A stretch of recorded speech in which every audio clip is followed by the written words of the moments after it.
Bonjour Jérôme Marty, merci d'être avec nous, médecin généraliste, président de l'Union française pour une médecine libre.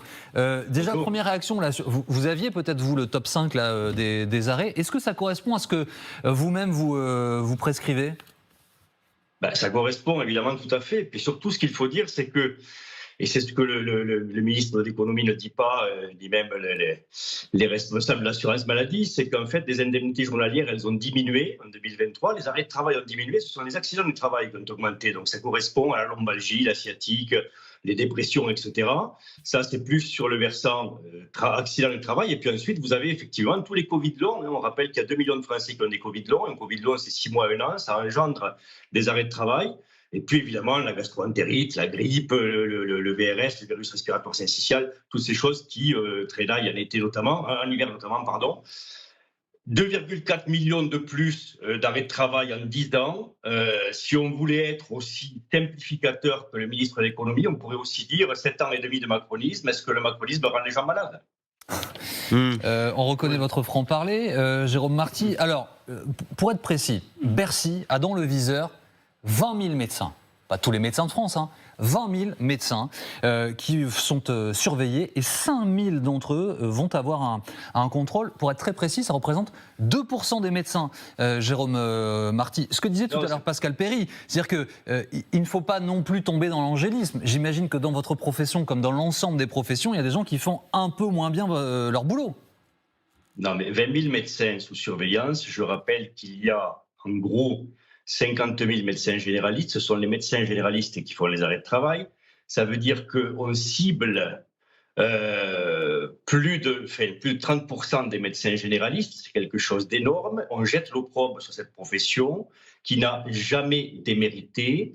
Si les arrêts de travail augmentent, on va être maintenant un peu plus sérieux. C'est parce que, et Pascal Perry l'a dit, il y a un allongement des carrières, il y a aussi une diminution du chômage et il faut s'en féliciter. Plus de travailleurs, c'est aussi plus d'arrêts. Et puis, il y a les carences du système. On est en train de payer les carences du système qui sont les conséquences directes des politiques sanitaires successives. Moi, si je veux arrêter quelqu'un aujourd'hui, qui a mal au dos par exemple, il a besoin de voir un spécialiste. Il n'aura pas son rendez-vous avant 3 mois. Qu'est-ce que je fais ? Je lui dis de reprendre son travail. Il faut que je lui fasse une IRM ou un scanner. Il me faut 2 mois pour l'obtenir. Qu'est-ce que je fais ? Je lui fais reprendre son travail ou j'attends l'examen ? Il faut qu'il voit le médecin du travail. Le médecin du travail, il n'a pas un rendez-vous avant 1 mois et demi, 2 mois. Qu'est-ce que je fais ? Je lui fais reprendre ou je lui fais attendre ? Donc tout ce qui multiplie les arrêts longs, c'est aussi ça. C'est les carences du système. Et il est drôlement paradoxal de voir des gens pointer les médecins du doigt alors qu'eux-mêmes ont engendré ces carences par leur politique. Vas-y. Mais c'est très important ce que dit le docteur Marty, parce que effectivement, on veut faire de la gestion comptable, mais quand on plonge dans la vérité de ce qui se passe, ce que Pascal aime souvent faire, Covid, c'est considérable. C'est-à-dire qu'il y a un avant et un après. Vous ne pouvez pas être un ministre et arriver en disant il y a 30% d'augmentation. 2 millions de personnes en France qui sont encore en train de souffrir du Covid. Non, mais c'est considérable. On en connaît tous. Mais c'est vrai que ce chiffre que je ne connaissais pas, il est écrasant, et massif et très frappant.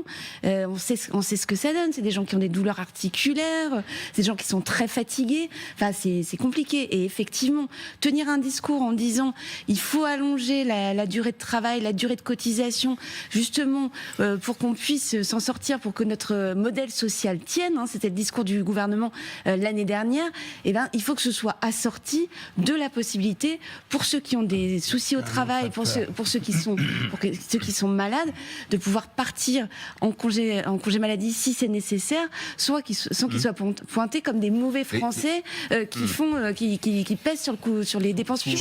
Je vous donne la parole Pascal dans un instant, je cite un médecin qui répond à l'AFP anonymement, il traduit peu ou prou votre sentiment, monsieur Marty.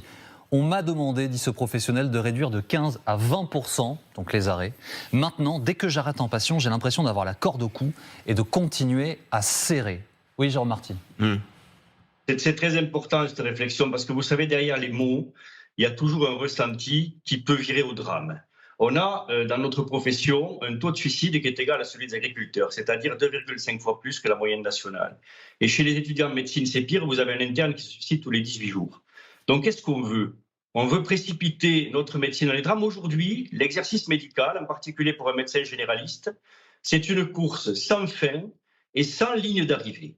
C'est-à-dire qu'on fait face à un tsunami de demandes de soins à laquelle on ne peut pas arriver à donner quitus en quelque sorte. On ne peut pas accueillir tous les patients.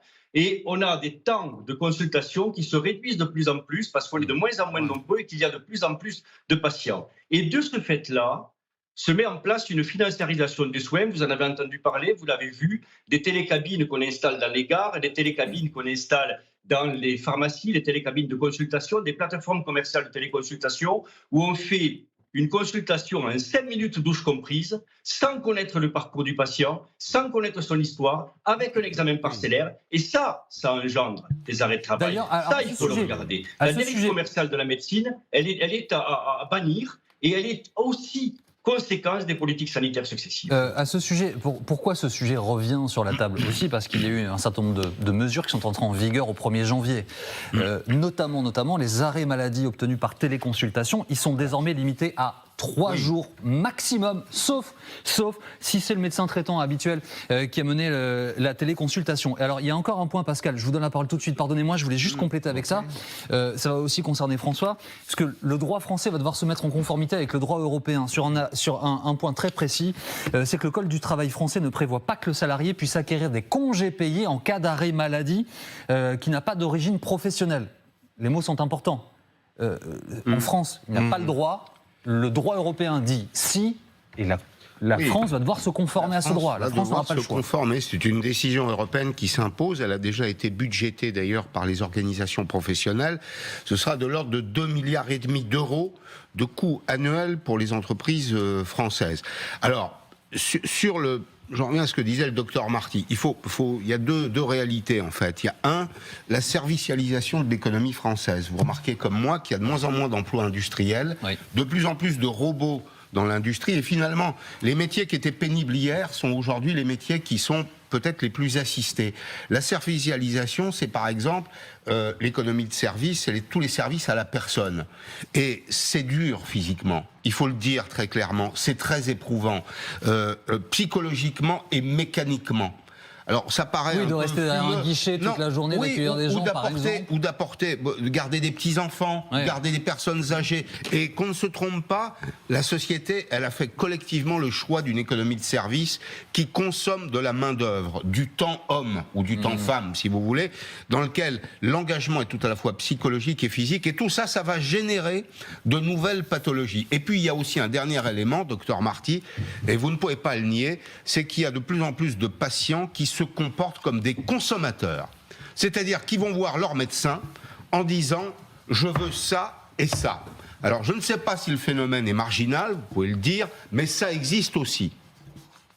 Non, qu'il y ait une dérive, effectivement, d'utilisation de la médecine comme un bien commun, avec une certaine, effectivement, idée que la médecine serait un bien marchand comme l'autre, c'est une réalité. Vous savez, toute la finesse de l'exercice médical, c'est d'arriver à voir si derrière ce que décrit le patient, il y a réellement quelque chose. Et souvent, vous avez des gens, effectivement, qui viennent et vous avez l'impression que c'est pour rien. Et puis, vous avez cette fameuse consultation du pas de porte. La consultation du pas de porte, c'est quand le patient vous dit au revoir, où il vous dit comme Colombo, « Ah, au fait, je ne vous ai pas dit ça. » Et là, la vraie consultation commence. Donc, il faut toujours se rappeler de ça. Derrière, souvent, l'apparence du patient, il y a autre chose. Et la finesse du diagnostic, c'est aussi ça. Donc, c'est toujours facile de dire les gens abusent, les gens consomment, etc. Non, on est une société qui va mal. On a des gens qui sont épuisés. On a un mal-être extrêmement important. Et c'est pour ça que vous avez ces taux de dépression très importants. Et tout ça, ça arrive dans nos cabinets. Et notre exercice est de plus en plus difficile avec des médecins qui sont aussi de plus en plus épuisés. Merci beaucoup, Jérôme Marty, d'avoir été avec nous ce matin en direct sur